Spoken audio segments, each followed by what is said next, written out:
I'm Brittany Lewis with Forbes Breaking News.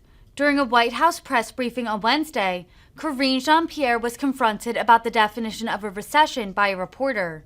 The White House has highlighted strong job growth ahead of GDP numbers being released on Thursday. The GDP numbers may show 2 consecutive quarters of negative growth, which has been the popular definition for the past 10 recessions. Other economic indicators at the moment run counter to the idea that the U.S. is in a recessionary period. Republicans have accused the Biden administration of trying to change the definition of a recession. In recent days, Jean-Pierre has found herself on the defensive as she tries to paint a more positive economic picture amid high inflation.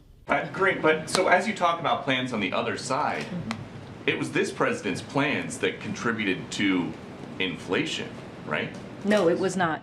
It was this president's plan. If we talk about the American Rescue Plan, look, Peter, when the president walked into this administration, there was an economic crisis, there was a COVID crisis, there was a climate change crisis, and we're still dealing with a lot of that right now. But the president turned the economy back on. There were businesses that were closed, schools that were closed, and because of the American Rescue Plan, by the way, no Republican voted for that plan, and that plan had $350 billion for public safety, another thing that Republicans talk about, but they actually don't do, and they don't push forward on a policy that will help our law enforcement.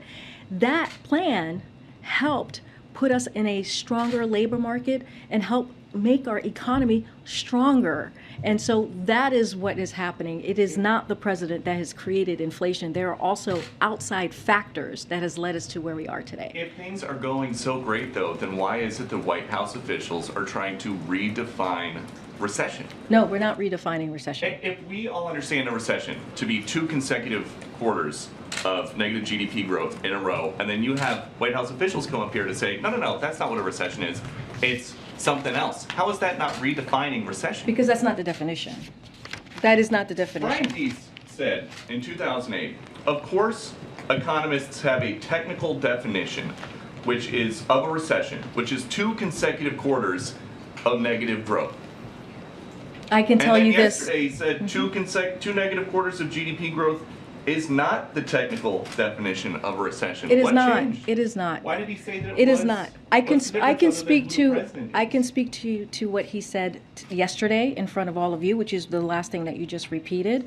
There are many factors. There are many factors, economic factors and indicators to consider, and I will say that the textbook definition of recession is not 2 negative quarters of GDP. We have a strong labor market.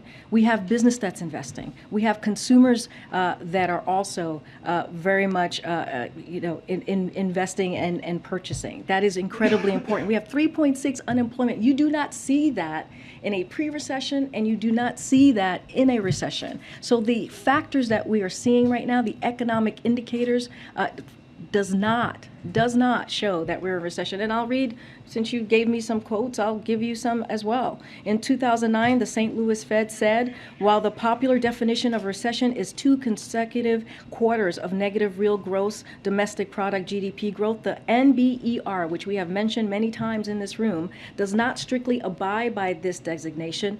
Instead, the committee broadly defines a recession as a significant decline in economic activity spreading across the economy, lasting more than a few months. NBER has been around since 1920. I'm going to move on. Okay.